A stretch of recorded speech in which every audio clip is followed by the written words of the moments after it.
कर्जुले हरिया येथील स्वयंभू भगवान श्री हरेश्वर महाराज 72वा अखंड हरिनाम सप्तास 2 एप्रिल पासून प्रारंभ। दैनिक समर्थ गावकरीचे संपादक डॉक्टर विश्वासराव अरोटे यांची देवस्थानला शुभेच्छा भेट।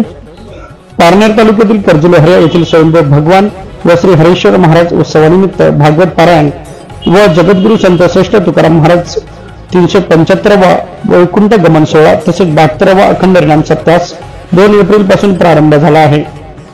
महाराष्ट्र राज्य पत्रकार संघाचे सरचिटणीस तथा दैनिक समर्थ गावकरी वृत्त समूहाचे संपादक डॉक्टर विश्वासराव अरोटे यांनी स्वयंभू हरेश्वर देवस्थानला शुभेच्छा भेट दिली व श्री हरेश्वर महाराजांचे दर्शन घेतले। यावेळी डॉक्टर विश्वासराव अरोटे यांच्या हस्ते श्रीफळ वाढून स्वयंभू हरेश्वर महाराजांचा अखंड हरिनाम सप्तास प्रारंभ करण्यात आला। स्वयंभू हरेश्वर देवस्थान ट्रस्टचे अध्यक्ष तथा दैनिक नगर सह्याद्रीचे संपादक श्री शिवाजीराव शिर्के यांनी डॉक्टर विश्वासराव अरोटे यांचा शाल व श्रीफळ देऊन सत्कार केला। यावेळी देवस्थान ट्रस्टचे पदाधिकारी व गावातील ग्रामस्थ उपस्थित होते। जनतेच्या आवाजासाठी संपादक रवी गजय।